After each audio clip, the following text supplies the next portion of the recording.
આજે સવારમાં આણંદ અને વડોદરાને જોડતા ગંભીરા બ્રિજ કોલેપ્સ થયો. ભારતીય જનતા પાર્ટીની સરકારના ભ્રષ્ટાચારના પાપના કારણે કોલેપ્સ થયો.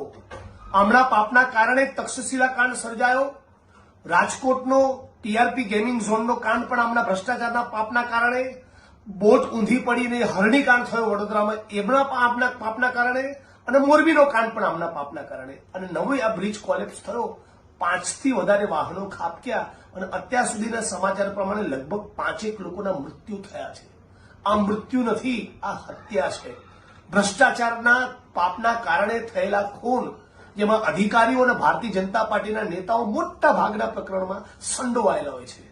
થોડાક દિવસ પૂરતી ફોર્માલિટી પૂરતી તપાસ કરશે અને પછી મોરબી કાંડમાં, હરણી કાંડમાં, તક્ષશિલા કાંડ સુરતમાં, રાજકોટના અગ્નિકાંડમાં જેમ કુરડીમાં ગોળ ભંગાયો એમ આમાં પણ કુરડીમાં ગોળ ભાંગશે.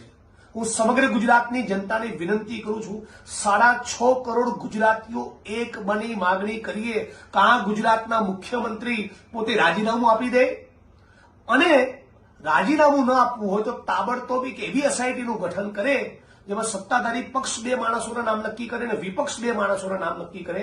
એવા 4-5 નોન કરપ્ટ સારા અધિકારીઓની તપાસ ટીમ જોડે તમે ઇન્વેસ્ટિગેશન કરાવો. કોઈના જીવનની તમને કઈ વેલ્યુ છે કે કેમ?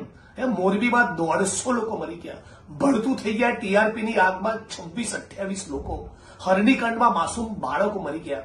એક પ્રકરણમાં, એક પણ કેસમાં તમે ન્યાય જ ના આપો. આવું આપણું ગુજરાત કઈ રીતે ચાલે? એટલે આ પ્રકરણ હું માંગણી કરું છું કે તાત્કાલિક રાજ્યની સરકાર રાહત માટે જે પણ કરવાનું છે, જે લોકોનો બચાવ કરવાનો એની માટે પહેલા ટીમો બધી છોડે. કોંગ્રેસના કાર્યકર્તાઓને પણ અપીલ કરું છું, એ પણ મોટી સંખ્યામાં દોડી જાય, શક્ય તમામ મદદ કરે. પણ રાજ્યની સરકારને આ મુદ્દે આપણે છટકવા દેવી જોઈએ નહીં. હું રાજકોટ અગ્નિકાંડના મુદ્દે 28 દિવસ એક ધારું રાત દિવસ લડ્યો છું. હું બરાબર અમને ઓળખી ગયો છું. મીડિયાનું અને વિપક્ષનું પ્રેશર હોય ત્યાં સુધી ફોર્માલિટી પૂરતી નાની માછલીઓને ધરપકડ કરવાની, મોટા મગરમચ્છોને છોડી દેવાના. આપણે બધા સાથે મળીને નક્કી કરીએ કે એક પણ મોટો મગરમચ્છ આ પ્રકરણમાં બચે નહીં. જે પણ કોન્ટ્રાક્ટર, જેનું પણ ટેન્ડર હતું, જે પણ માણસ આમાં ઇન્વોલ્વ છે, એ બધાની ધરપકડ થવી જોઈએ. અને ના થવાની હોય તો રાજ્યના મુખ્યમંત્રી પોતે રાજીનામું આપે. આટલી હું માંગણી કરું છું.